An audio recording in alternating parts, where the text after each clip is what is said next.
फिर से लॉकडाउन लगने वाला है। क्या ईरान युद्ध का असर अब भारत की सड़कों और बाजारों पर पहुंच गया है? क्या देश में ईंधन संकट गहराने वाला है? और क्या कोविड जैसे हालात एक बार फिर से बनने वाले हैं? सोशल मीडिया पर इन सवालों के ट्रेंड चल रहे हैं। ईरान में चले युद्ध के बीच भारत में लॉकडाउन की खबरों से लोग चिंतित हो गए हैं, चिंता बढ़ गई है। लेकिन इन अटकलों और अफवाहों के बीच अब केंद्र सरकार को खुद सामने आकर सब कुछ क्लियर करना पड़ा है, सफाई देनी पड़ी है। नमस्कार, आप देखना शुरू कर चुके हैं न्यूज़ 18 का डिजिटल प्लेटफॉर्म और मैं हूं आपके साथ सृष्टि शेखर। तो देखिए, लॉकडाउन की खबरें लगातार सोशल मीडिया पर घूम रही है। तेल और गैस की संकट से भी जूझ रहे हैं, यानी कि एक तरह का पैनिक तेल और गैस के लिए यहाँ पर देखने को मिल रहा है। काफ़ी अफवाहें भी फैल रही है और इस बीच सरकार ने खुद सामने आकर साफ कर दिया है कि भारत में लॉकडाउन की खबरें पूरी तरीके से अफवाह हैं और ऐसी कोई योजना सरकार के पास फिलहाल नहीं है।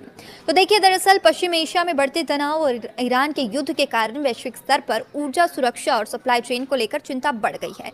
इसी बीच सोशल मीडिया पर एक अफवाह फैलने लगी कि भारत में ईंधन संकट गहराता जा रहा है और इसी वजह से सरकार लॉकडाउन लगा सकती है, यानी कि एनर्जी लॉकडाउन यहाँ पर लग सकता है।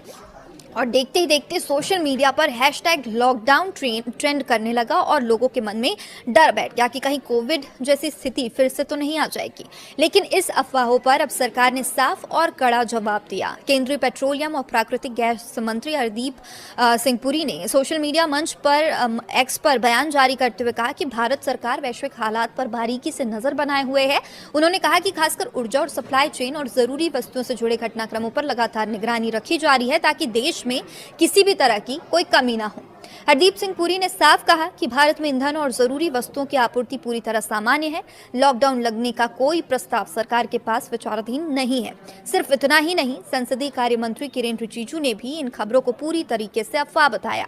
संसद परिसर में मीडिया से बातचीत करते हुए उन्होंने कहा कि लॉकडाउन की खबरें बिल्कुल भ्रामक है, लोगों को इस तरह की अफवाहों से दूर रहना चाहिए। उन्होंने ये भी कहा कि सरकार ने हाल ही में एक्साइज ड्यूटी में कटौती कर जनता पर बढ़ते आर्थिक दबाव को कम करने की कोशिश की है। देखिए, दरअसल लॉकडाउन के अटकलों को उस वक्त और हवा मिली जब खबर आई कि प्रधानमंत्री नरेंद्र मोदी शुक्रवार को राज्यों के सभी मुख्यमंत्रियों के साथ वर्चुअल बैठक करने वाले हैं। लोगों ने इस बैठक को कोरोना काल की बैठक से जोड़ना शुरू कर दिया। लॉकडाउन की चर्चाएं इसके कारण और तेज हो गई। इसी बीच पश्चिम बंगाल की मुख्यमंत्री ममता बनर्जी ने एक बयान ने भी एक बहस को तेज कर दिया। ममता बनर्जी ने एक सार्वजनिक कार्यक्रम में आशंका जताई कि केंद्र सरकार लॉकडाउन लगा सकती है। लोगों को